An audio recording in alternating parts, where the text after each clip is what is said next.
नमस्कार दोस्तों, मैं दीपेन सिंह कुशवाहा आपके अपने चैनल जीवन स्टडी में स्वागत है। तो हम लोग आज सिंधु घाटी सभ्यता का नया टॉपिक, जिसमें से सिंधु घाटी सभ्यता के कुछ स्थल और उनकी विशेषताओं के बारे में बात करेंगे। तो सिंधु घाटी सभ्यता के कौन कौन से स्थल हैं और वो कहाँ से मिले और किसने खोजा और कब खोजा गया, उन सब की हम चर्चा करेंगे।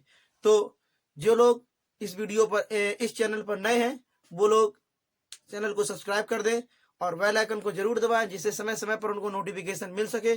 और वीडियो को लाइक जरूर किया करें और कमेंट करके बताया करें अच्छा है या बुरा है या कैसा है, तो उसी तरह से आपको और भी अच्छी तरह से वीडियो इंप्रूव करके बताए जा सके। तो चलिए हम लोग सिंधु घाटी सभ्यता का बात करते हैं, समय को बर्बाद न करते हुए। तो सिंधु घाटी सभ्यता में स्थल की बात करेंगे हम लोग। तो स्थल में सिंधु घाटी सभ्यता कौन कौन से स्थल हैं, तो देखें जरा। अगर कहा जाए कौन सा, हड़प्पा। सबसे पहले कौन सा स्थल खोजा गया सिंधु घाटी सभ्यता का, तो सबसे पहले कौन सा खोजा गया था, हड़प्पा खोजा गया था सिंधु घाटी सभ्यता में। और किस नदी में खोजा गया था, रावी नदी पर। और किसने खोजा था, दयाराम साहनी ने खोजा था। कब खोजा था, 1921 में। और खोजा था कब, कहां पर, तो ये पाकिस्तान में पड़ता है, पंजाब। पहले पंजाब पूरा भारतीय था, अब वर्तमान में जो स्थिति है वो कहां पर पड़ती है, मोंटगोमरी, पंजाब से स्थल खोजा गया था। तो याद रखेंगे पंजाब से हो गया। इसके बाद में मोहनजोदड़ो। मोहनजोदड़ो कहां से खोजा गया, सिंधु से नामक नदी के किनारे पर स्थित था। और राखल दास बनर्जी ने खोजा, कब खोजा, 1922 में। इसके बाद में अगर कहा जाए पाकिस्तान में वे भी खोजा गया, तो पाकिस्तान में कहां पर ये खोजा गया, लड़काना साहिब, यानी लड़काना में खोजा गया था। और लड़काना साहिब यहीं पर खोजा गया वो भी। तो याद रखेंगे सिंधु घाटी सभ्यता का कौन सा, मोहनजोदड़ो की बात हुई। अगली बात करें कोटदीजी। कोटदीजी कहां पर खोजा गया, ये भी सिंधु घाटी सभ्यता में ही है। सिंधु घाटी सभ्यता किस नदी किनारे, सिंधु नदी किनारे है। अगर कहें किसने खोजा, तो ये खोजा फजल अहमद ने खोजा। कब खोजा, 1953 में। और ये कहां पर, पाकिस्तान के सिंध प्रांत में खोजा गया ये भी। और ये कहां पर है, तो याद रखना खैरपुर नामक स्थान पर, पाकिस्तान में। इसके बाद में चौदड़ो। चौदड़ो कहां पर खोजा गया, तो चौदड़ो याद रखेंगे सिंधु घाटी सभ्यता का ये भी स्थल है और सिंधु नदी के किनारे है। अगर कहा जाए कहां खोजा गया, तो ये किस, पाकिस्तान में खोजा गया। और किसने खोजा, इसको खोजने में सहायता अगर कहा जाए किसने, तो आ जाएगा गोपाल मजूमदार। कब खोजा, 1931 में। सिंधु पाकिस्तान में खोजा गया।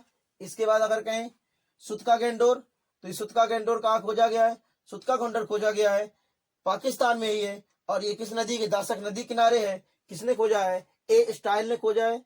अगर कहा जाए कब खोजा गया, 1927 में। और कहां पर, बलूचिस्तान, पाकिस्तान से। अगली बात करें कालीबंगा, तो ये तो तुम्हारे थे, ये है सिंधु घाटी सभ्यता में पाकिस्तान में जो मेन पॉइंट है। पाकिस्तान में कौन कौन से स्थल खोजे गए, और भी पाकिस्तान के स्थल है। तो ये जो मेन पॉइंट है, ये मेन है, ये स्थल ज्यादा पूछे जाते हैं पाकिस्तान में। कौन, हड़प्पा हो गया, मोहनजोदड़ो हो गया, कोटदीदी हो गया, चौदड़ो हो गया और सुतका गेंडोर हो गया। तो याद रखेंगे ये पाकिस्तान के हुए। इसके बाद में अगर हम बात करें कौन सा, पाकिस्तान के बाद में राजस्थान में कौन सा है, कालीबंगा। तो राजस्थान में कौन, कालीबंगन। अगर कहा जाए कालीबंगा कहां पर, किस नदी किनारे है, तो राजस्थान में है, एक नदी है घग्गर नदी। तो याद रखना घग्गर नदी किनारे किसने खोजा है, बी के थापर लाल है। बी के थापर लाल, बी के थापर लाल और ब्रजवासी ने, किसने, बी के थापर लाल और ब्रजवासी ने खोजा। याद रखेंगे कब खोजा गया, 53 में खोजा गया। और कहां पर, राजस्थान के हनुमानगढ़ में। तो अगर कहा जाए भारत में खोजा जाने वाला पहला स्थल कौन सा है, तो कालीबंगन बताया जाता है। भारत में खोजा जाने वाला सबसे पहला स्थल कौन सा, स्वतंत्रता के बाद कालीबंगन। और वैसे अगर कहा जाए कौन है, हड़प्पा है। अगला रंगपुर की बात करें, तो रंगपुर कहां पर, किस नदी किनारे, रंगपुर है माधर नदी किनारे। अगर कहा जाए किसने खोजा, तो रंगनाथ राव ने खोजा। रंगपुर रंगनाथ राव कब खोजा गया, ये भी 53 में खोजा गया। ये खोजा गया गुजरात में। कहां पर, गुजरात में काठियाबाद, गुजरात में काठियावाड़। इसके बाद में लोथल भोगवा नदी किनारे रंगनाथ राव ने खोजा। ये 57 में खोजा, 1900। और कहां पर, गुजरात के अहमदाबाद में खोजा गया। अगले बात करें धोलावीरा। धोलावीरा कहाँ खोजा गया, तो याद रखना लूनी नदी किनारे है। धोलावीरा लूनी नदी किनारे। और लूनी नदी किनारे कहां पर, किसने खोजा, आर एस बिष्ट ने 85 में खोजा गया, कच्छ गुजरात में। क्योंकि लूनी नदी आप पढ़ते हैं, जब नदियों पढ़ते हैं जो वर्तमान की नदियां हैं, तो लूनी नदी कच्छ के रण में दलदल में समा जाती है। तो उस तरह से याद रखना, लूनी नदी किनारे कौन सा है, धोला। और किस नदी किनारे, लूनी नदी किनारे। बनवाली, बनवाली कहे किसने खोजा, रंगोई नदी किनारे है, और R.S. बिष्ट ने ही खोजा, 74 में खोज हुई इसकी। और अगर कहा जाए कहां पर किसने खोजा, तो स्थान अगर कहा जाए हिसार, हरियाणा में। अगली बात करें, रोपड़, रोपड़ है सतलज नदी किनारे, याज्ञदत्त शर्मा ने खोजा। और किसके नदी कहां पर स्थान कौन सा है, तो रोपड़ नामक पंजाब में स्थान पड़ेगा। और कब खोजा गया, 1953 में खोजा गया ये भी।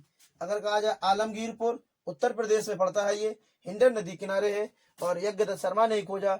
और ये 1958 में खोजा गया, मेरठ उत्तर प्रदेश से खोजा गया। तो ये तो इसकी बात हुई। आगे बात करेंगे हम लोग। तो हम लोगों ने अभी सिंधु घाटी सभ्यता के कुछ स्थल देखे थे। अब उन्हीं स्थलों में हम लोग, पहला स्थल है हड़प्पा सभ्यता, उन्हीं हड़प्पा सभ्यता की हम लोग बात करेंगे। तो हड़प्पा सभ्यता से हमें कौन कौन से साक्ष्य मिले हैं, उन साक्ष्यों की हम लोग बात करेंगे। तो देखें जरा, हड़प्पा सभ्यता का जो स्थल है, हड़प्पा सभ्यता के साक्ष्य की बात करें, तो हड़प्पा सभ्यता का जो विस्तार है वो मिलता है 5 किलोमीटर के परिसर में। हड़प्पा सभ्यता जो है, जो 5 किलोमीटर के विस्तार मिलता है। मैंने बताया था रावी नदी किनारे, लेकिन रावी नदी किस तट पे है, रावी नदी के बाएं वाले हिस्से पे मिलेगा, बाएं दाएं के हिस्से पे नहीं। रावी तट के किस नदी पर, रावी नदी के बाएं हिस्से पर मिल जाएगा। यहीं से मिलता है स्वास्तिक चिन्ह, और यहीं से मिलता है एक अन्नागार। और वो अन्नागार ऐसा है जो 6-6 कमरों की 2 पंक्तियों में है। 6-6 कमरों का मतलब है इस तरह से 2 पंक्तियां हैं, पहले वाले में 6 कमरे हैं और दूसरे वाले में भी 6 कमरे हैं। इस तरह से 6-6 12 कुल कमरे हैं, और अन्नागार है 6-6, एक पंक्ति में नहीं कह सकते, 2 पंक्ति में 6-6 कमरे बनाए गए हैं। अगली बात करें, इस तरह से यहाँ पर एक ग्रिड पद्धति से नगर बने हुए। ग्रिड पद्धति का मतलब है लंबवत, यानी सड़कें जो कटी होगी वो लंबवत कटी होगी, यानी चौराहे जो होंगे लंबवत होंगे, टेढ़े मेढ़े नहीं होंगे। तो याद रखना, इस तरह से ग्रिड पद्धति, यानी एक सड़क ये जा रही है और एक सड़क ये जा रही है, ये दोनों सड़कें आपस में लंबवत काटेंगी इस तरह से। तो ये होगा, इस तरह से सड़कें मिलेंगी, यानी यहाँ पर जो नगर बनते होंगे या भवन बनते होंगे सब ग्रिड पद्धति बनते होंगे। और मोहर पर जो मोहर मिली है, यहाँ से जो मोहर मिली, उस मोहर पर एक सींग का पशु मिला है।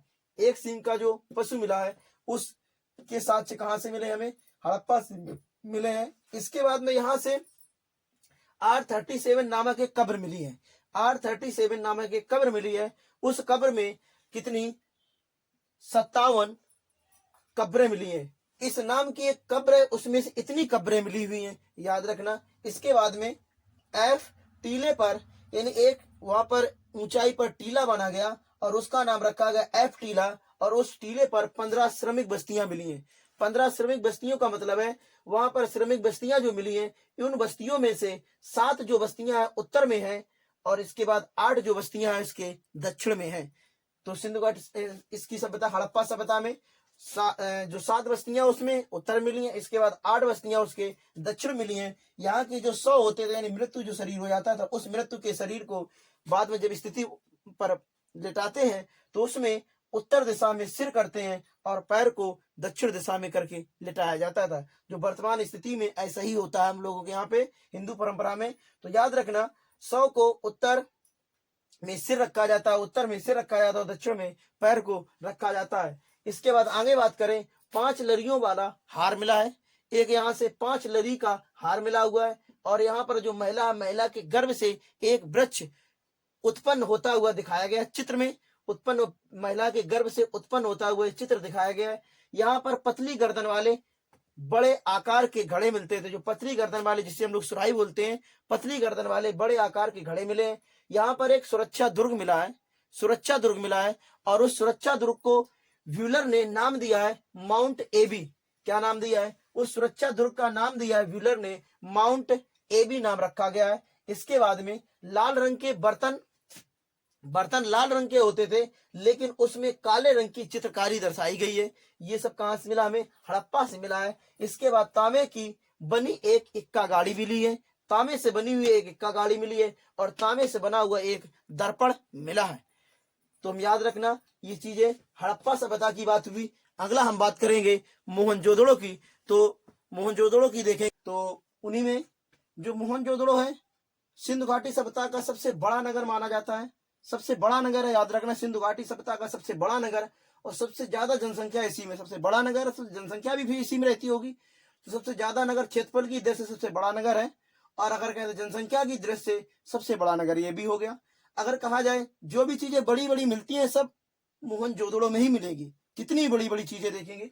तो मैंने कहा क्षेत्रफल की दृष्टि से सबसे बड़ा नगर हो गया, जनसंख्या की दृष्टि से सबसे बड़ा नगर हो गया। मैंने कहा सिंधु घाटी सभ्यता अभी सिंधु घाटी सभ्यता में जो मोहनजोदड़ो है वो सिंधु नदी किनारे था, लेकिन सिंधु नदी किनारे कौन से, दाएं भाग पे, जबकि हड़प्पा रावी नदी के बाएं भाग पे था। हड़प्पा रावी नदी के बाएं भाग पे, जबकि मोहनजोदड़ो सिंधु नदी किनारे दाएं भाग पे है। और इसे मृतकों का टीला कहते हैं। मृतकों का टीला अगर कहें जो जम्मू कश्मीर में जो सिंधी भाषा बोली जाती है उस सिंधी भाषा में इस मोहनजोदड़ो को कहा जाता है मृतकों का टीला, सिंधी भाषा में कहा जाता है। अगर कहें सबसे बड़ा, मैंने कहा ना हर चीज बड़ी बड़ी मिलेगी, सबसे बड़ा विशाल स्नानागार मिला।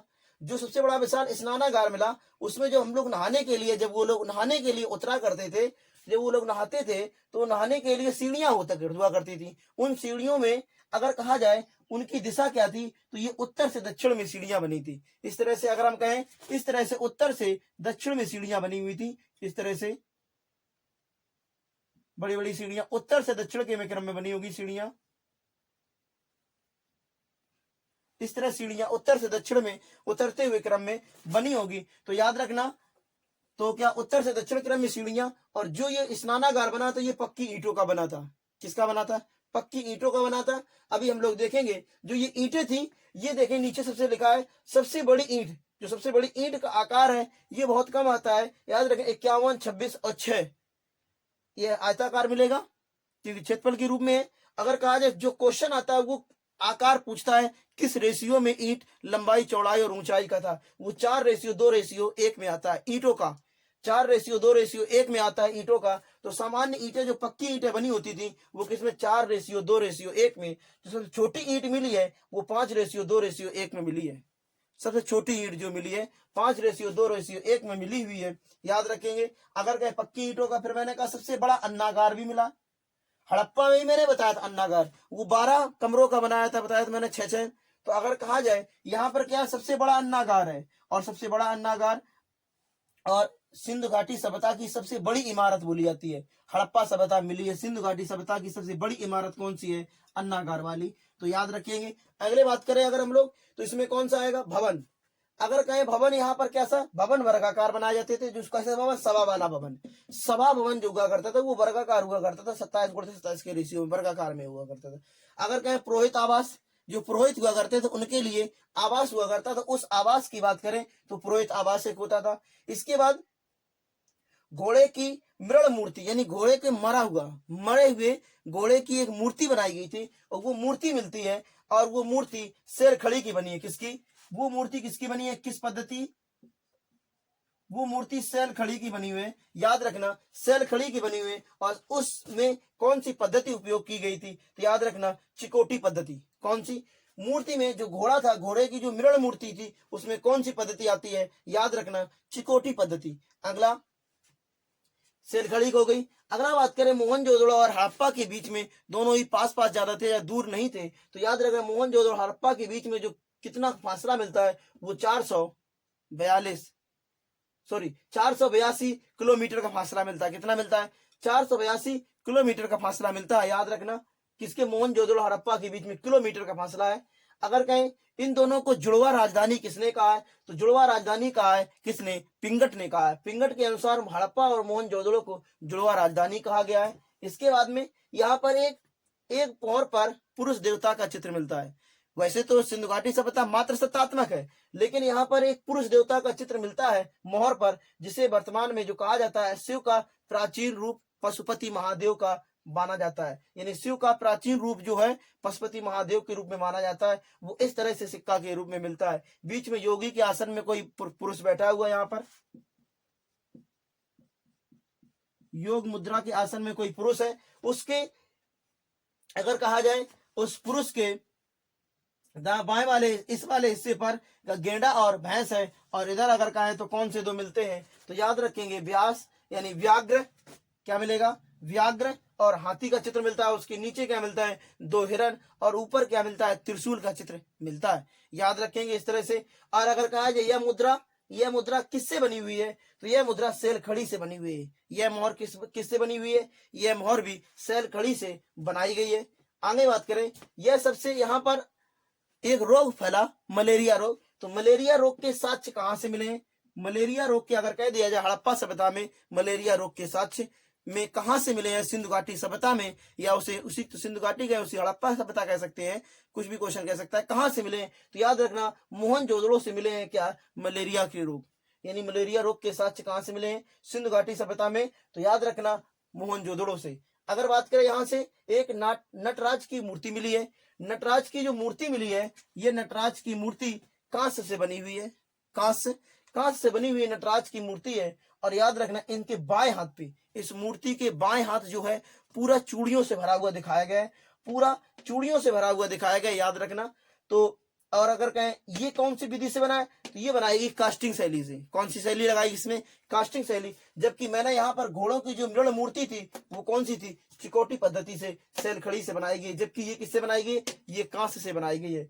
आगे बात करें, पशुपति की मूर्ति मिली है यहाँ पर, पशुपति की भी मूर्ति मिली है। याद रखना ये सबसे ज्यादा क्वेश्चन आता है, दाढ़ी वाले महादेव की मूर्ति कहां से मिली है, दाढ़ी वाले महादेव की मूर्ति कहां से मिली है। तो याद रखना दाढ़ी वाले महादेव की मूर्ति कहां से बताएंगे, तो मोहनजोदड़ो से। आगे बात करें, प्रत्येक यानी कौन सा सिंधु घाटी सभ्यता का स्थल है जहां प्रत्येक मकान में कुएं मिले हैं, तो प्रत्येक मकान में क्या है, कुएं के साक्ष्य मिले हैं। कहां से, मोहनजोदड़ो से। और मैंने कहा ईंटों का जो आकार था वो 4:2:1 पूछा जाता है, ईंटों का आकार। और सबसे छोटी ईंटें जो मिलती हैं 5:2:1 में मिलती हैं। हम लोग अगले नगर की बात करेंगे, तो देखते हैं अगला नगर। तो हम लोगों ने मोहनजोदड़ो देखा, अभी हम बात करें सिंधु सभ्यता में चहुदड़ो की। तो मोहनजोदड़ो और चहुदड़ो दोनों ही बहुत पास पास मिलते हैं, एक ही नदी पर है, दोनों ही सिंधु नदी पर मिलते हैं। दोनों ही कहां पर मिलते हैं, सिंधु नदी पर मिलते हैं। लेकिन मोहनजोदड़ो सिंधु नदी के दाएं वाले हिस्से पर मिलेगा, जबकि चहुदड़ो सिंधु नदी के बाएं वाले तट पर मिलेगा। और उन दोनों के बीच में जो दूरी है वो कितनी मिलती है, 130 किलोमीटर की दूरी मिलेगी। यानी चहुदड़ो और मोहनजोदड़ो के बीच की दूरी कितनी है, 130 किलोमीटर है। जबकि इससे पहले मैंने बताया था तुम्हें, मोहनजोदड़ो और हड़प्पा के बीच में 482 किलोमीटर की दूरी मिलती है। यहाँ पर कितनी बताई, 130 किलोमीटर की दूरी। तो हम लोग बात करें अगर चहुदड़ो की, तो चहुदड़ो की जो खोज की बताया कि यहाँ पर ये स्थल है कोई, उनकी खोज की थी किसने, मजूमदार ने। किसने की, मजूमदार ने। वो की थी 1931, अभी बताया मैंने।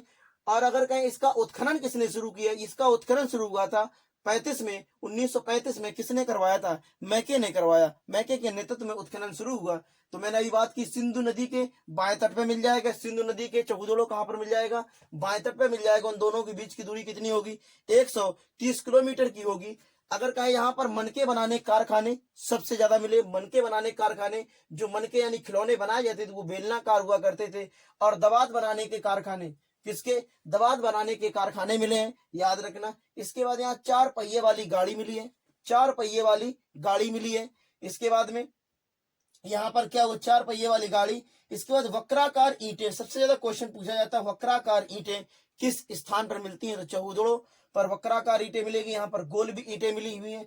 यहाँ पर कांस्य का एक बैलगाड़ी और इक्का गाड़ी मिली है, कांस्य से बनी हुई बैलगाड़ी और इक्का गाड़ी मिली हुई, याद रखना। अगर हम कहें एक ईंट पर बिल्ली का पीछा करते हुए कुत्ते के पंजे के निशान है, जो हम लोग कहानी पढ़ते हैं वो यहीं से कहानी बनाई गई है। बिल्ली का पीछा कुत्ता कैसे करता है, तो याद रखना एक ईंट ऐसी है, उस ईंट पर कुत्ते जो किसका पीछा कर रहे हैं, बिल्ली का पीछा करते हुए कुत्ते के पंजे के निशान दिखाए गए हैं। तो याद रखना। इसके बाद में जो जहां पर चहुदड़ो विकसित हुआ था सिंधु घाटी सभ्यता में, वो चहुदड़ो विध्वंस हो चुका होगा। और इसके बाद वहां पर एक संस्कृति बनी होगी, उसे कहते हैं जूकर और झाकर संस्कृति। याद रखना, जोकर और झाकर संस्कृति का विकास हुआ कहां पर, चहुदड़ो नामक स्थान पर हुआ, पाकिस्तान में है ये भी।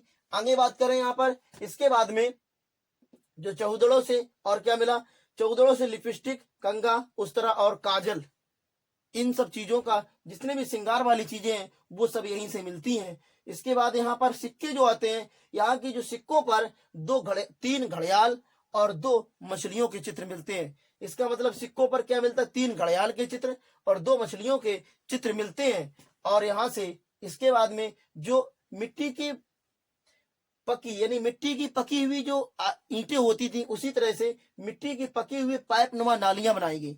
मिट्टी की, जैसे हम लोग पहले कांच के और से सीमेंट के जो पाइप आते थे, उसी तरह से सीमेंट वाले जो पाइप आते हैं वो छोटे छोटे भी आते थे, अब वो नहीं आते हैं, अब पीवीसी चलने लगी है। तो याद रखना, मिट्टी की पकी हुई, उसी तरह मिट्टी की पकाकर बनाए जाने पाइप, उसी तरह से नालियां बनाई जाती थी, उसका उपयोग किया गया। तो याद रखें, ये चौहदड़ों की बात हुई। अगला हम बात करेंगे कालीबंगन की। तो कालीबंगन को हम लोग अभी देखें। अब हम देखते हैं कालीबंगन को। अगर कहें कालीबंगन क्या है, तो याद रखना, कालीबंगन भारत में इन स्वतंत्रता के बाद खोजा जाने वाला स्थल था कालीबंगन। और स्वतंत्रता के बाद खोजा जाने वाला भारत में स्थल कौन सा था, कालीबंगन था। तो याद रखना, अगर कहें इसे प्राक हड़प्पा भी कहते थे, इसे प्राक हड़प्पा भी कहा जाता था।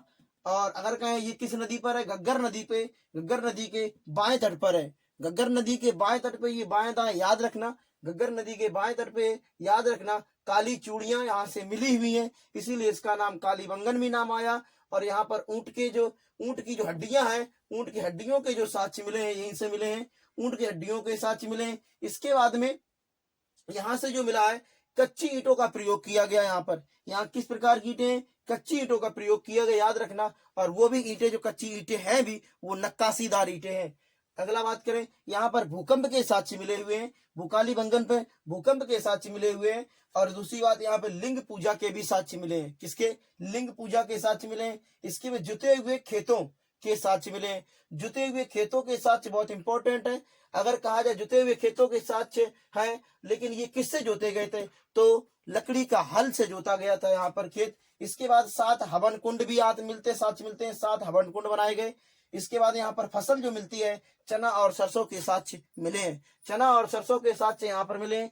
अगर कहें बेलनाकार एक तंदूर मिला है, बेलनाकार एक क्या मिला है, तंदूर मिला हुआ यहाँ से बेलनाकार। और अगर कहें पश्चिमी भाग में यहाँ पर जो टीले हुआ करते थे, कालीबंगन के जो पश्चिमी हिस्सा था, वहां पर जो टीले, वहां पर जो मकान हुआ करते थे, वो छोटे थे। और इसके बाद पूर्वी भाग पर जो टीले हुआ करते थे, वो बड़े बड़े आकार के टीले थे। अगर बात करें आगे, तो पश्चिमी जो टीले हुआ करते थे, उनका नाम आता है कालीबंगन, उन्हीं का नाम, पश्चिमी टीले का नाम रखा गया कालीबंगन। और यहाँ से क्या, लाल और गुलाबी रंग के चौक से निर्मित मृत भांड मिले हुए हैं, लाल और गुलाबी रंग से निर्मित, चौक से निर्मित मृत भांड यहाँ से मिले हुए हैं। अगले हम लोग बात करेंगे, लोथल की बात करेंगे। तो लोथल देखते हैं हम लोग। तो याद रखना, सिंधु सभ्यता का एक वाणिज्यिक राजधानी लोथल को कहा जाता है। लोथल क्या है, लोथल एक सिंधु सभ्यता की एक वाणिज्यिक राजधानी है। लोथल सिंधु सभ्यता की एक क्या है, वाणिज्यिक राजधानी है। अगर कहा जाए ये कहां पर है, तो याद रखना अहमदाबाद के पास पड़ता है, लेकिन अहमदाबाद से कितने किलोमीटर की दूर पर, 80 किलोमीटर की दूर खंबात की खाड़ी में लोथल मिलता है। कहां पर मिलेगा, खंबात की खाड़ी में। यहाँ सफाई के प्रति बहुत लोग सजग थे, लोथल में सफाई के प्रति बहुत लोग सजग थे, यहाँ पे सफाई के साक्ष्य मिलते हैं। इसके बाद इसे लघु हड़प्पा या लघु मोहनजोदड़ो कहा जाता है। यहाँ सिंधु घाटी सभ्यता का जो एक बंदरगाह है, वो गोदीवाड़ा जो बंदरगाह है, वो बंदरगाह कहाँ पर मिलता है, लोथल में मिलता है। यहाँ पर कपास के साक्ष्य मिले हैं, मिट्टी की नाव मिली है, यहाँ पर मिट्टी के नाव के साक्ष्य मिले, और रंगाई के कुंड मिले हुए। यहाँ पर कह सकते हैं, जो कपड़े हुआ करते थे, कपड़ों की विभिन्न प्रकार की रंगाई हुआ करती थी, तो वहां से ये कुंड के साक्ष्य मिले हुए हैं। इसके बाद मृत भांड पर, जो मृत भांड है, उस मृत भांड पर पंचतंत्र जैसी कहानियां, पंचतंत्र जो विष्णु शर्मा ने जो पुस्तक लिखी है, उसमें कहानी में लोमड़ी और चिड़िया जैसी कहानी बताई गई है। वैसे यहाँ पर मृत भांडों पर कहानियां मिलती दर्शाई जाती हैं, एक दूसरे से लड़ते हुए। क्योंकि हम लोग यहाँ पर अभी हमने लिपि बताएंगे, तो उस कैसी लिपि थी, चित्रात्मक लिपि थे, उन चित्रात्मक लिपि के आधार पर बता सकते हैं। इसके बाद यहाँ पर अन्न पीसने वाली चक्की के साक्ष्य मिले, अन्न पीसने वाली एक चक्की भी मिली है। यहाँ पर फारस की मुद्रा मिली है। इसका मतलब यहाँ से पता चलता था कि फारस के साथ सिंधु घाटी सभ्यता के संबंध भी थे। तो फारस की जो मुद्रा मिली है, वो किस आकार की थी, बेलनाकार की थी। इसके बाद यहाँ पर तराजू मिली हुई है।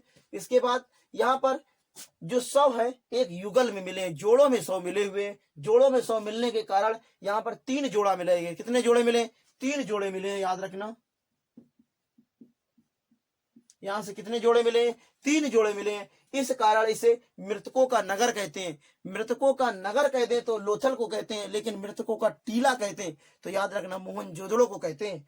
अगर कहीं यहाँ अग्नि वेदिकाएं मिली, हवन हुए होंगे, हवन के कारण अग्नि वेदिकाएं मिली हैं। चावल के दाने के साथ मिले हुए हैं। यहाँ शतरंज का खेल, शतरंज के खेल हुआ करते थे, इसके साथ मिले हैं, याद रखना इंपॉर्टेंट है।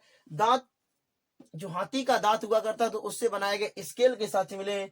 या मम्मी, मम्मी जो मिस्र में जो पिरामिड आते हैं, मिस्र के जो पिरामिड मिलते हैं या मिस्र में जो मम्मी मिलती है, ठीक है, वो मम्मी जो है उसके यहाँ पर मॉडल के साथ मिले हैं। यहाँ पर मॉडल मिलता हुआ, इसके बाद घोड़े के अस्थि मिली है, यहाँ पर घोड़े की अस्थियां मिली हैं, और मिट्टी से निर्मित जो घोड़े हैं उनकी प्रतिभा मिली है। इसका मतलब यहाँ घोड़े बहुत ज्यादा प्रसिद्ध हुआ करते हैं, घोड़े हुआ करते होंगे, युद्ध जैसे हुआ करते होंगे, तो उसके लिए यहाँ रखा गया है। अगले अगर बात करेंगे तो अगला है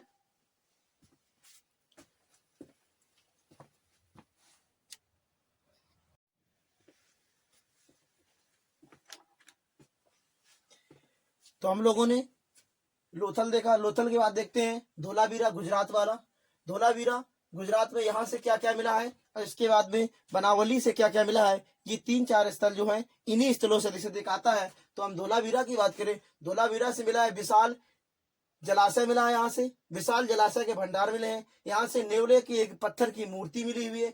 यहाँ पर स्टेडियम मिला, याद रखना यहाँ पर क्या मिला है, स्टेडियम। और ये स्टेडियम मिला, यहाँ पर क्या होता था, तकनीक सबसे ज्यादा विकसित हुई। तकनीक सबसे ज्यादा विकसित होने के कारण इसे एक नया नगर कहा गया, एक नया नगर कहा गया। तकनीक ज्यादा विकसित होने के कारण इसे क्या कहा गया, एक नया नगर कहा गया। सोने की अंगूठी मिली हुई है। याद रखना जल निकासी की उचित व्यवस्था थी, यहाँ पर जल निकासी की उचित व्यवस्था थी, इसीलिए तो जल का भंडार था। अगर कहीं यहाँ पर बनवारी वाली बात करें अगर हम, तो बनावली में, हरियाणा में, यहाँ पर मिट्टी के हल मिले हुए हैं। और अगर कहीं अच्छे किस्म के जौ प्राप्त हुए हैं, अच्छे किस्म के क्या प्राप्त हुए, जौ प्राप्त हुए हैं। अगर बात करें यहाँ से जल निकासी का अभाव था, बनावली में क्या था, जल निकासी का अभाव था जल की, और धोलावीरा में जल निकासी की उचित व्यवस्था थी। तो इस तरह से ये तुम्हारे सिंधु घाटी सभ्यता के जो इंपॉर्टेंट थे स्थल थे, उन स्थलों की बात की। अभी हम सिंधु घाटी सभ्यता के और भी बहुत कुछ बचा हुआ है, वो अगले वीडियो में तुमको बताएंगे। तो जिसको वीडियो को अच्छा लगा हो तो जरूर शेयर करें। एक ही वीडियो में पूरी कहानी बताई जा रही है, तो एक ही वीडियो में अधिक से अधिक पूरे स्थल। अगला जो वीडियो आएगा उसमें उसकी आर्थिक स्थितियां, मुद्रा कैसी थी, लिपि कैसी थी, और कौन कौन से स्थल की विशेषता, मैन जो स्थल और छोटे बचे हुए हैं, जैसे राखी गढ़ी आता है। राखी गढ़ी जो सबसे बड़ा भारत का स्थल बोला जाता है, सबसे बड़ा भारत का स्थल है राखी गढ़ी। इस तरह से तो चर्चा कर चुके थे सिंधु घाटी सभ्यता के जितने भी स्थल थे, किस नदी किनारे हैं, किसने खोजा, इसकी स्थिति हम पहले बात कर चुके अन्य वीडियो में। तो याद रखें आज ये लास्ट वीडियो रहेगा सिंधु घाटी सभ्यता में, जिसमें आज हम देखेंगे राजनीतिक स्थिति, भौगोलिक स्थिति, धार्मिक स्थिति, लिपि, मुद्रा और समाधान, मूर्तियां और नगर व्यवस्था, कौन से नगर कैसे थे, कितने नगर थे, उन सब की हम चर्चा करेंगे। तो देखते हैं जरा भौगोलिक विस्तार में अगर कहा जाए कैसा विस्तार है, त्रिभुजाकार है। कितने स्थल खोजे गए, अधिक से अधिक कितने स्थल खोजे गए, याद रखना 1500 से अधिक स्थल खोजे गए। वर्तमान इसका क्षेत्रफल याद रखना 20 लाख किलोमीटर में है। कितने है, 20 लाख किलोमीटर में फैला है। आजादी के बाद सबसे अधिक अगर कहा जाए भारत में खोजे गए स्थल कहाँ पर, गुजरात में। अगर कहें अधिकांश स्थल कहाँ पर है, तो याद रखना किस नदी, सरस्वती और उसकी सहायक नदियों पर अधिकांश स्थल इसके मिलते हैं सिंधु घाटी सभ्यता के।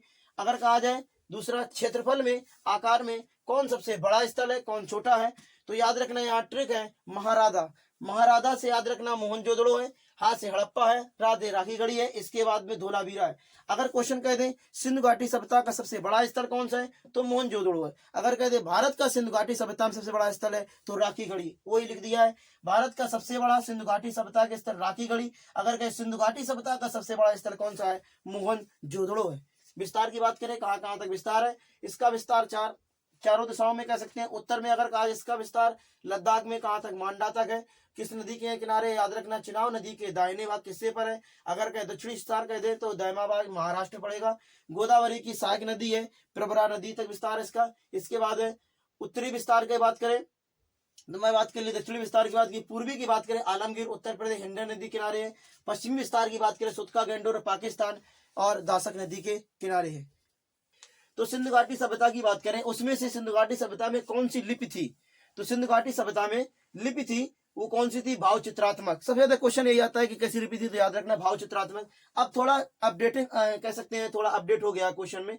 उसमें क्वेश्चन अब विभिन्न प्रकार के नाम से दे देता है, तो याद रखें पिक्टोग्राफी भी इसे कहते हैं। क्या कहते हैं, इंग्लिश में पिक्टोग्राफी कह देते हैं। इसके बाद में एक नाम और मिलता है ब्रुस्टोफेडन शैली। कौन सी? ब्रुस्टोफेडन शैली भी इसी कहा जाता है। तो याद रखना इस शैली को भाव चित्रात्मक, पिक्टोग्राफी या ब्रुस्टोफेडन शैली।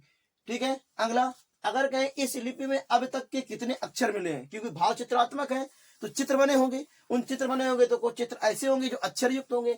तो ऐसे कितने चित्र हैं? तो याद रखना 400 से लेकर लमसम 500 तक चित्र मिले हैं वो अक्षर के रूप में। अगली बात करें, जो ये चित्र मिले हैं, ये चित्र किस किस में मिले हैं? मुद्रा में मिले हैं, मोहरम मिले हैं, मृदभांड मिले हैं, मृदभांड मटकों में मिले हैं।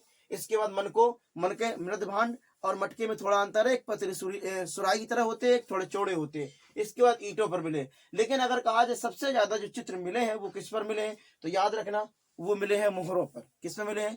मोहरों पर मिले हैं सबसे ज्यादा चित्र। इसके बाद में बात करें अगर हम लोग, तो मैंने कहा इस लिपि में लिखे हुए अभिलेख भी मिले हैं। कुछ अभिलेख हैं जो लिखे हुए हैं, लेकिन वो अभिलेख ज्यादा पंक्तियां बड़े नहीं है, बहुत बड़े बड़े पैराग्राफ में नहीं लिखे, छोटे छोटे पैराग्राफ में लिखे हुए हैं।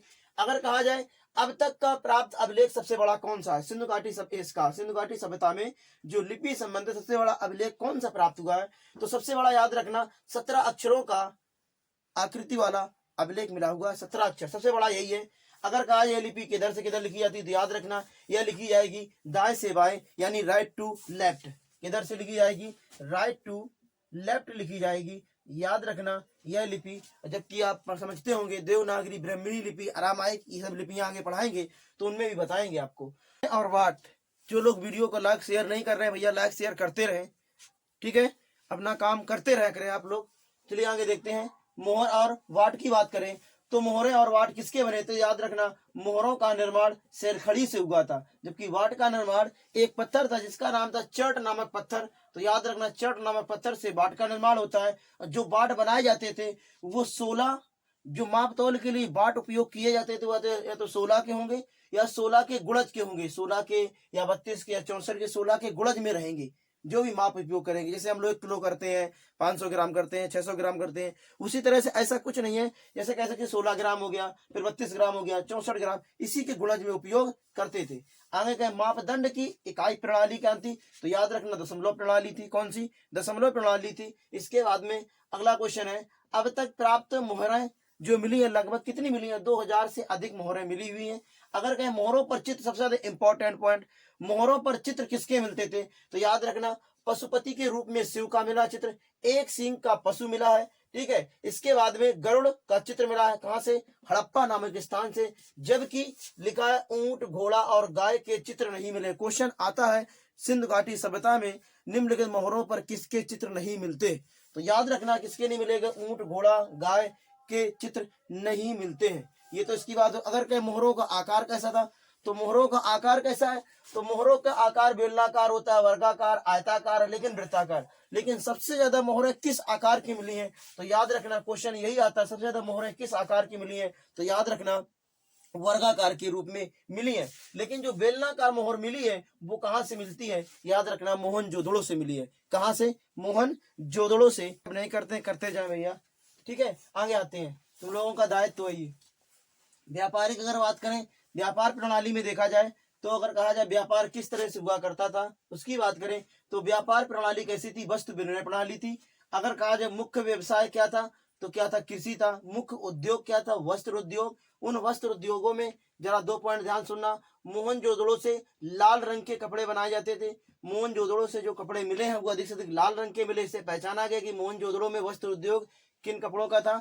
लाल कपड़ों का था। इसके बाद कालीबंगा से जो मिट्टी के बर्तन मिले हैं उन मिट्टी के बर्तनों पर सूती वस्त्रों की छाप, सूती वस्त्रों के चित्र मिलते हैं, उससे छापे जाते थे चित्र। इसके बाद सैंधव सभ्यता के जो लोग हुआ करते थे वो क्या का उपयोग करते थे? तो याद रखना सूती और ऊनी वस्त्रों का ही उपयोग किया करते थे। अगर कहें बंदरगाह कौन कौन से थे, तो याद रखना 2 बंदरगाह भारत के, 2 बंदरगाह पाकिस्तान के बहुत ज्यादा पूछे जाते हैं। एक लोथल और सुरकोतदा। लोथल और सुरकोतदा याद रखना भारत में। इसके बाद में अगर कह दें दूसरा कौन सा, अगर खिरसारा, इसके बाद बालाकोट। खिरसारा और बालाकोट कहां पर? पाकिस्तान में। तो याद रखना ये कौन से बंदरगाह?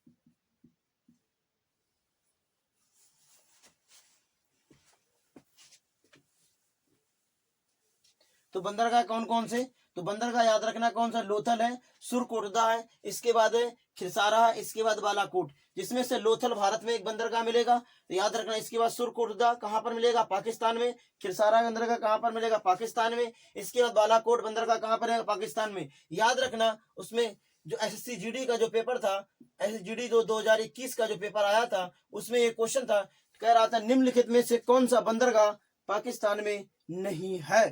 तो याद रखना वहां पर कौन सा, ये भारत में, लोथल पाकिस्तान में नहीं है, भारत है।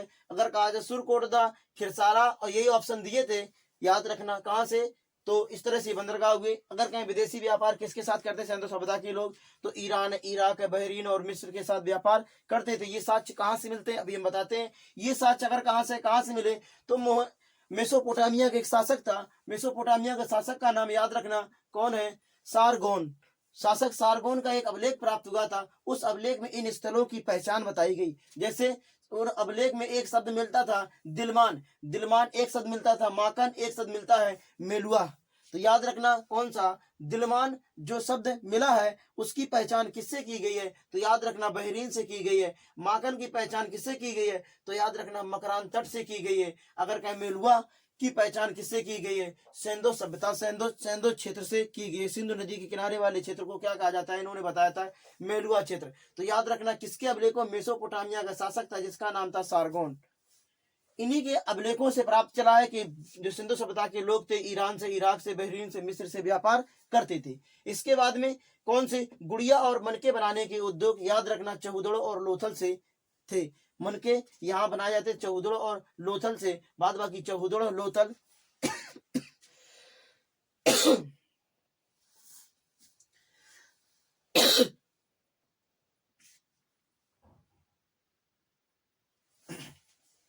बाद बाकी चहुदड़ो, लोथल और मोहनजोदड़ो में हम लोग इससे पहले बात कर चुके हैं। अन्य वीडियो पड़े हुए हैं, वीडियो जरूर देखेंगे, उनसे आपको इसी तरह से विस्तार से वहां बताया गया है। एक भी क्वेश्चन छूटने की गुंजाइश नहीं रखी गई, हर तरह से क्वेश्चन उसमें शामिल किए गए। ये तो इसकी बात हो गई। तो याद रखना यहाँ से, लेकिन मोहनजोदड़ो में, इसके बाद मेसोपोटामिया में दो स्थल मिलते हैं, एक का नाम है उर, एक का नाम मिलता है किस। तो याद रख, उर और किस से हड़प्पा सभ्यता के मोहरों के साथ मिले हैं। क्वेश्चन आया है मेसोपोटामिया कौन सा स्थल है जहां पर हड़प्पा सभ्यता के जो मोहरों के साक्ष्य मिले हैं। में कौन से स्थान से क्या की जाएंगी, आयात की जाएंगी, कौन कौन सी वस्तुएं आयातित की जाती जरा देखेंगे। तो लाजवर्ण था एक, तो लाजवर्ण याद रखना मणि एक थी। ये मणि कहाँ से आयात की जाती थी, तो याद रखना बसखा से, अफगानिस्तान में ये पड़ता है स्थान। इसके बाद सोना कोलाहार से, कहां से, कोलार की खान से, जो आप कर्नाटक पढ़ते हैं कोलार की खान, वहां से सोना। इसके बाद टिन, टिन कहां से, अफगानिस्तान से। अगर कहें टामा कहां से, तो याद रखें सेलखड़ी राजस्थान से। संगमरमर कहां से, राजस्थान से। इसके बाद में है इंद्रपोल मणि, कौन सी है, एक इंद्रपोल मणि है, सॉरी इंद्र गोप मणि है, कौन सी, इंद्र गोप मणि है। एक है लाजवर्ण मणि। तो याद रखें लाजवर्ण मणि कहां से, अफगानिस्तान से। और अगर कहा जाए इंद्र गोप मणि कहां से, भड़ौच गुजरात से आयात की जाती थी। अगर बात करें कौन कौन सी वस्तुएं निर्यात की जाती थी, तो याद रखना जैसे सूती वस्त्र हो गया, हाथी के दांत हो गया, और कुछ अन्य वस्तुएं जो विभिन्न प्रकार के, जैसे मनके हो गए, जो भारत में यहाँ पर कई सिंधु घाटी सभ्यता में बनाई जाती थी वस्तुएं, तो याद रखना ये क्या होती थी, निर्यात की जाती थी। अगर आर्थिक जीवन में ये कहें, अगर मिठास के रूप में यानी मिठाई के रूप में किसका उपयोग करते थे, नहीं अपने भोजन को अगर मिठास बनाना, अपने भोजन को मीठा बनाना, तो किसका उपयोग करते थे, याद रखना शहद का। किसका, शहद का। मुख्य व्यापार व्यवसाय मैं पीछे बता चुका हूँ, जबकि व्यवसाय में तो याद रखना वहां मैंने बताया था पशुपालन, कृषि और उद्योग। अगर कहा जाए लोग जो होते हैं, यहाँ के लोगों को हल से अनभिज्ञ थे, यानी हल से अनभिज्ञ थे, हल चलाना नहीं जानते थे, हल के बारे में जानते ही नहीं थे, ठीक है। लेकिन अगर कहा जाए ये लकड़ी के कुदाल यानी लकड़ी के फावड़ा बनाकर खेती करा करते थे। इसके बाद में जुते हुए खेत के साथ कहाँ से मिले हैं, कालीबंगा से मिले हैं। जुते हुए खेतों के साथ जब कालीबंगा मैंने पढ़ाया था, तो वहां पर आप लोग देखेंगे वीडियो, तो उसमें कालीबंगा के बारे में मैंने बहुत कुछ बताया था। कालीबंगा से जुते हुए खेत, अगर कहें ये लोग यहाँ पर कुल मुख्यतः जो मिलती हैं फसलें, वो 9 प्रकार की फसलों का उत्पादन करते थे, जैसे गेहूं हो गया, जौ हो गया, कपास हो गया, इसके बाद खजूर हो गया, तरबूज हो गया, राई हो गया, सरसों हो गया, तिल हो गया और मटर, इनका उत्पादन किया करते थे। अगर बात करें मुख्य खाद्यान्न क्या था, मुख्य खाद्यान्न की बात करें तो मुख्य मिलेगा खाद्यान्न गेहूं मिल जाएगा। क्या मिल जाएगा, गेहूं मिलेगा। इसके बाद में अगर कहा जाए और क्या मिलेगा, गेहूं, गेहूं के बाद में जौ। अगर कहें बढ़िया किस्म का जौ कहाँ से मिले हैं साक्ष्य, सबसे अच्छे किस्म के साक्ष्य अगर बात करें तो कहाँ से मिले हैं, बनवाली से मिले हैं। अगर कहें चांदी का विश्व में सबसे प्रयोग कहाँ पर हुआ था, चांदी का, तो याद रखना हड़प्पा सभ्यता में चांदी का विश्व में प्रयोग हुआ था। आगे बात करें, अगर हमने कहा सिंचाई के बारे में अगर बात करते हैं तो वहां पर सबसे पहला उगाई जाने वाली फसल कौन सी रही थी, याद रखना कपास। अगर हम सिंचाई के साधन की बात करें तो सिंचाई के साधन दो रूप में मिलते हैं, तो नदी के रूप में या तो तालाब के रूप में, लेकिन नहरों के रूप में सिंचाई के साधन नहीं मिलते हैं। याद रखें नहरों के साक्ष्य ही नहीं मिलते, इस तरह कह सकते हैं। पशुपालन की बात करें तो पशुपालन, मैंने वहां पर एक पीछे जब लिपि पढ़ाई थी तो वहां मोहर बताई थी, मैंने कहा था गाय घोड़ा ऊंट के साक्ष्य नहीं मिलते हैं। किसमें नहीं मिलते, याद रखना मुद्राओं में नहीं मिलते, यानी मोहरों में साक्ष्य नहीं मिलते हैं, लेकिन वो पशु पाए जाते थे। वहां पर किसके साक्ष्य नहीं मिलेंगे, याद रखना ऊंट घोड़ा गाय के साक्ष्य नहीं मिलते हैं मोहरों पर, लेकिन ये पशुपालन के रूप में घोड़ा था। तो याद रखना घोड़ों की अस्थि अगर कहें सुरकोटदा में मिलती है, घोड़े के दांत कहें अगर कहें रानी गुंडई में पाकिस्तान में, और अगर घोड़े का मिट्टी का जो घोड़ा बनाया जाता था वो कहाँ से मिला है साक्ष्य, याद रखना खिलौने के रूप में वो मिला है लोथल से। अगर कहें सबसे प्रिय पशु कौन है तो पुआल वाला सांड है। अगर कहा चावल के साक्ष्य मैंने आपको बताया, जब लोथल पढ़ाया तो वहां बाकायदा मैंने बताया था, तो वहां चावल के साक्ष्य। इसके बाद धान की भूसी जब रंगपुर पढ़ाया तो वहां बताया था। इसके बाद कपास के साक्ष्य याद रखना ये मिलते हैं ये मिलते हैं कहाँ पर, मेहरगढ़ में। ये पाषाणकालीन सभ्यता का स्थल है मेहरगढ़, याद रखना पाषाणकालीन सभ्यता के स्थल है मेहरगढ़। यहाँ से किसके मिलते हैं, कपास के साक्ष्य मिलते हैं। पर राजनीति जो संगठन था, संगठन का अभाव था, राजनीतिक स्थिति पूर्णतः संगठित नहीं थी। क्यों थी नहीं थी, उसका कारण था क्योंकि यहाँ पर जो शासन करने वाले लोग थे वो वर्णिक के हाथों में थी, यानी कह सकते जो कह सकते हैं जो उद्योगपति थे उन्हीं के हाथों में यहाँ पर शासन व्यवस्था चलती थी। तो याद रखना वर्णिक के हाथों में थी, यहाँ पुरोहित व्यवस्था नहीं थी। पुरोहित व्यवस्था क्यों नहीं थी, क्योंकि उसका कारण है कि मंदिरों का अभाव था। यहाँ मंदिर नहीं पाए जाते थे, मंदिर नहीं मिलते, मंदिर के साक्ष्य नहीं मिलते हैं, इसीलिए यहाँ पर पुरोहित का अभाव, यानी पुरोहित व्यवस्था नहीं थी। दूसरी बात, यहाँ अस्त्र शस्त्र का अभाव था। अस्त्र शस्त्र का मतलब है यहाँ पर अस्त्र शस्त्र जो बनाए गए वो उनको इकट्ठा करने का अभाव था, अस्त्र शस्त्र का अभाव था यहाँ पर। तो याद रखना ये किसकी राजनीतिक व्यवस्था की बात। अत्यधिक पशु यानी पवित्र पशु कहा जाए तो बतख जैसा एक पक्षी मिलता था जिसे कहा जाता फाख्ता पक्षी। कौन सा, बतख जैसा ही पक्षी है जिसे कहते हैं फाख्ता पक्षी। इसके बाद क्या अत्यधिक है, अगर कहा जाए पवित्र पशु के रूप में बात करें तो एक कुबड़ वाला सांड था। इसके बाद ये शाकाहारी मांसाहारी दोनों स्थितियों में जीवन यापन करते थे। अगर कहे पूजा पाठ किस किस के करते थे, ध्यान सुनना, वृक्ष की भी पूजा करते थे, कुबड़ वाले सांड की भी पूजा करते थे, और इसके फाख्ता पक्षी की भी पूजा करते थे। इस पर लिंग की पूजा करते थे। लिंग की जब पूजा करते थे उसके साथ हमें कालीबंगा से मिले हैं। कहाँ से मिले हैं, कालीबंगा से मिले हैं, राजस्थान कालीबंगा से। इसके बाद स्वास्तिक चिन्ह भी मिला है जो वर्तमान में हिंदू धर्म में प्रयोग किया जाता है, स्वास्तिक चिन्ह। ठीक है, तो स्वास्तिक चिन्ह याद रखना ये कहाँ से मिला है, मोहनजोदड़ो से मिला है। अगर कहें कौन कौन सी प्रथा चलती थी यहाँ पर, एक पर्दा प्रथा थी, वैश्य प्रथा, सती प्रथा, ये तीन प्रथाएं थी। याद रखना सती प्रथा के जो साक्ष्य मिले हैं वो लोथल और कालीबंगन से मिले हैं। कहाँ से, लोथल और कालीबंगन से मिले हैं। अगर कहें लोथल से किस प्रकार से, तो तीन युगल समाधान, यानी तीन लोग, कोई अगर पति मर गया हो तो उसके साथ हो सकता है पत्नी को दफनाया गया हो। ठीक है, तो इस तरह से तीन युगल समाधान मिले हमें। कहाँ से, समाधान कहाँ से, लोथल से, और एक युगल समाधान हमें कहाँ से मिला, कालीबंगन से। इस तरह से हमें सती प्रथा के भी साक्ष्य मिलते हैं। अगर बात करें यहाँ पर आगे आगे क्या है, तो अगर देखा जाए इसमें कौन सा है, अगर क्या अग्निवेदिकाएं, अग्निवेदिका का मतलब होता है हवन कुंड। हवन कुंड के साक्ष्य कहाँ से मिले हैं, तो याद रखना कालीबंगन या लोथल से ही हवन कुंड के साक्ष्य मिले हैं। इसके बाद कहा जाए पकी जो ईंटें होती थी, पकी मिट्टी की स्त्री की मूर्तियां, यानी स्त्री की जो मूर्तियां थी वो प्रचुर मात्रा में मिलती थी हमें। कहाँ पे, क्यों क्यों मिलती थी, क्योंकि यहाँ पर मातृ देवी की पूजा हुआ करती थी। किसकी, मातृ देवी की उपासना करते थे, इसीलिए हो सकता है स्त्री की यहाँ पर मूर्तियां ज्यादा मिली हों। तो याद रखना पशु भगवान शिव के रूप में मोहरों पर मिले थे, मैंने मोहर जब पढ़ाई तो वहां बताया अभी। इसके बाद में मातृ देवी की उपासना भी किया करते थे, यह साक्ष्य कहाँ से मिले हैं, मोहनजोदड़ो से मिले हैं। इसके बाद में याद रखना एक मूर्ति बनाई गई है, एक मूर्ति में स्त्री है, उस स्त्री के गर्भ से एक वृक्ष निकलता हुआ दिखाया गया है। एक स्त्री गर्भ से एक वृक्ष निकलता हुआ दिखाया गया है, उस स्त्री को नाम दिया गया है उर्वरा देवी। कौन सा, उर्वरा देवी उस स्त्री का नाम दिया गया है। अगर कहें ये साक्ष्य कहाँ से मिलते हैं, यह साक्ष्य मिलते हैं हड़प्पा से। कहाँ से मिलेंगे, हड़प्पा से यह साक्ष्य मिलेंगे। क्या है, अगर कहा जाए सामाजिक स्थितियों में आभूषण, ये लोग आभूषण किसके पहना करते थे, तो याद रखना आभूषण सोने के हुआ करते, चांदी के। इसके बाद में कौन से, मणिक के, आप लोग बता, मणिक के यानी मणियों के होते थे। इसके मिट्टी के। इसके बाद सीप मछली होती थी, उसके भी हो सकते हैं। इसके बाद हाथी के दांत के आभूषणों का उपयोग करते थे।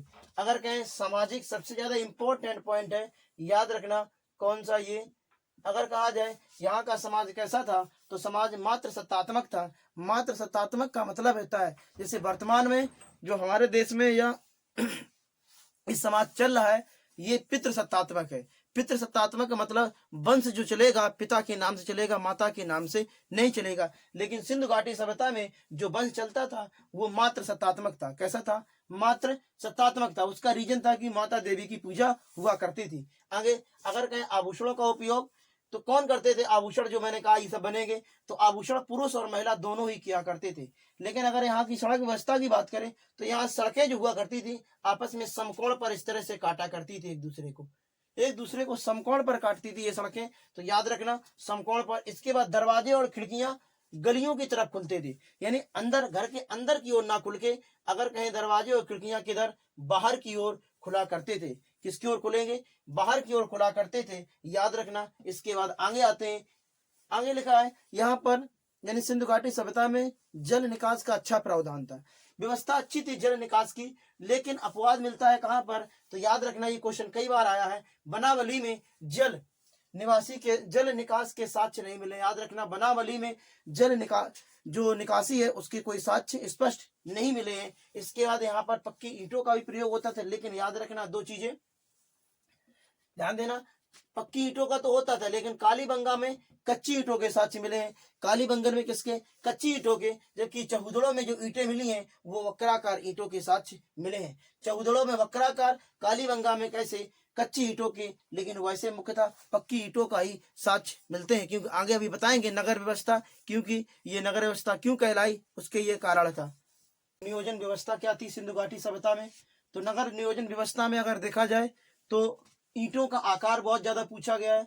तो याद रखें ईंटों का आकार क्या था, 4:2:1 में ईंटें थी, ईंटें आकार में लगाई गई थी। अगर कहा जाए सिंधु घाटी सभ्यता में कौन से ऐसे स्थल थे जो नगर के रूप में विकसित थे, तो याद रख सिंधु घाटी सभ्यता में 6 ही स्थल ऐसे थे जो नगर के रूप में विकसित थे।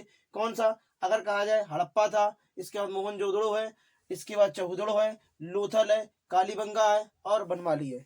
याद रखना ये कैसे थे, नगर के रूप में विकसित थे, नगर नियोजन के रूप में विकसित थे। याद रखना। इसके बाद में पिंगट ने एक शब्द बोला है, पिंगट ने कहा है, एक इतिहासकार पिंगट है, उन्होंने कहा है कि हड़प्पा और मोहनजोदड़ो तो जुड़वा राजधानी थी। तो क्वेश्चन ये कई बार आया, हड़प्पा और मोहनजोदड़ो जुड़वा राजधानी किसने कहा है, तो याद रखना पिंगट ने बोला है। किसे बोला है, हड़प्पा और मोहनजोदड़ो स्थल के नाम भी याद रखने हैं तुम्हें।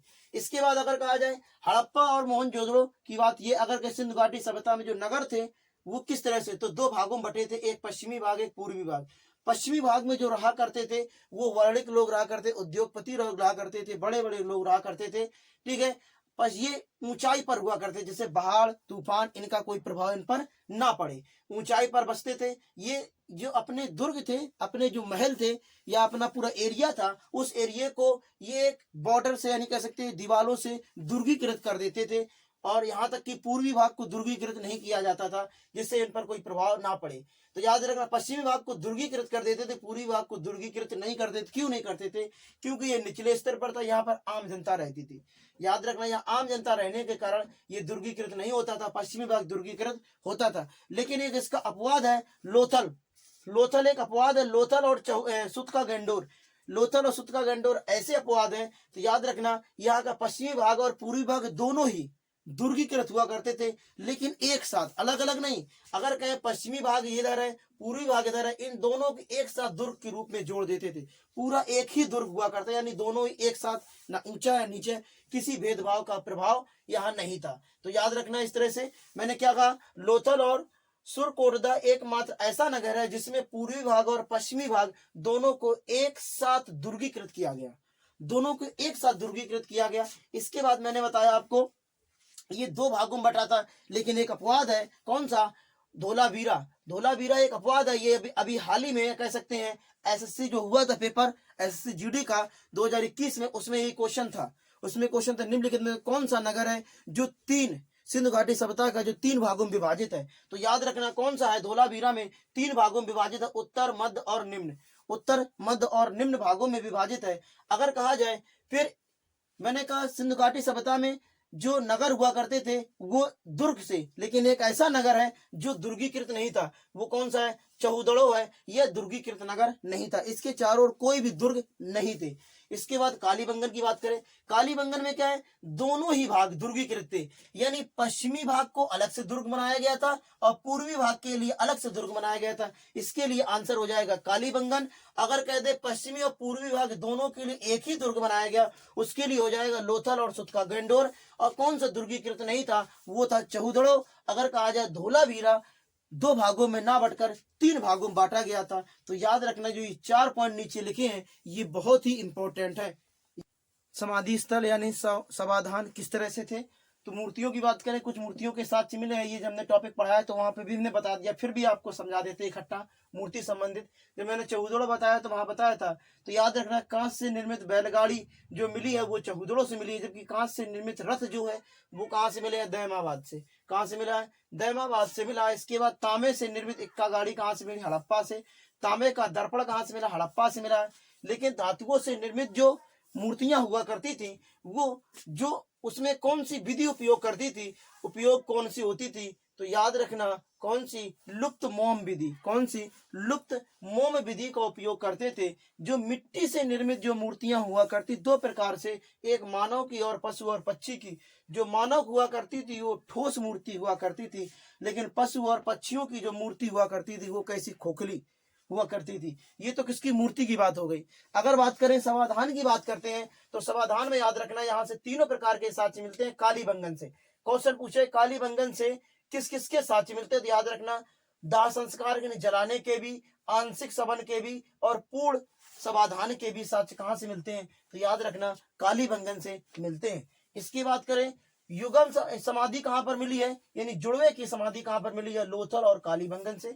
कहां से, लोथल और कालीबंगन से। यानी 100 को जलाने के दफनाने के साक्ष्य कहां से मिले हैं, हड़प्पा से। लेकिन 100 को जलाने के साक्ष्य कहां से मिले हैं, मोहनजोदड़ो से। लेकिन अगर कहें विदेशी लोगों के दफनाने, विदेशी लोग जो भारत आए थे उनके दफनाने के साक्ष्य कहां से मिले, वो मिले हैं हड़प्पा से। लेकिन मालिक के साथ में कुत्ता भी दफनाया गया था, ये साक्ष्य कहां से मिले हैं, तो याद रखना ये मिले हैं रोपड़ से। मालिक के साथ कुत्ता भी दफनाया गया, ये साक्ष्य कहां से मिले हैं, रोपड़ से मिले हैं। मेसोपोटामिया और हड़प्पा, अगर कहा हड़प्पा समकालीन कौन कौन सी सभ्यता मिलती थी, तो याद रखना मेसोपोटामिया की मिलती थी, मिस्र की मिलती थी, ईरानी सभ्यता मिलती थी। ठीक है, जो दजला या फरात नदी किनारे मिलती है वो सब इस नदी किनारे मिलती हैं। उनमें से 2 ही क्वेश्चन आते हैं, मेसोपोटामिया और हड़प्पा में अंतर पूछा जाता है, कई बार आया है। तो याद रखना लिपि की बात करें तो मेसोपोटामिया में लिपि चलती थी कीलाक्षर। कीलाक्षर का मतलब है किलो में अक्षर मिलते थे अधिक से अधिक, और वो क्या होती थी, यहाँ पर हड़प्पा में भाव चित्रात्मक थी, यानी चित्र बनाकर दर्शाए जाते थे। नगर नियोजन व्यवस्था की बात करें ये कम विकसित थे मेसोपोटामिया, जबकि हड़प्पा अधिक विकसित थे। मेसोपोटामिया में अगर कहा जाए ईंटें कैसी थी, तो याद रखना ईंटें कच्ची थी, जबकि हड़प्पा में ईंटें पक्की थी। अगर कहें पूजा स्थल मेसोपोटामिया में साक्ष्य मिलते हैं मंदिरों के, जबकि हड़प्पा में मंदिरों के साक्ष्य नहीं मिलते, यानी पूजा स्थल के साक्ष्य नहीं मिलते हैं। मेसोपोटामिया में अगर कहें मोहरें कैसी थी, तो याद रखना बेलनाकार मोहरें थी, जबकि यहाँ पर मोहरें चौकोर यानी वृत्ताकार मोहरें थी। तो इस तरह से ये हड़प्पा सभ्यता सिंधु घाटी सभ्यता का पूरा वीडियो आज कंप्लीट हुआ। तो वीडियो अच्छा लगे शेयर कर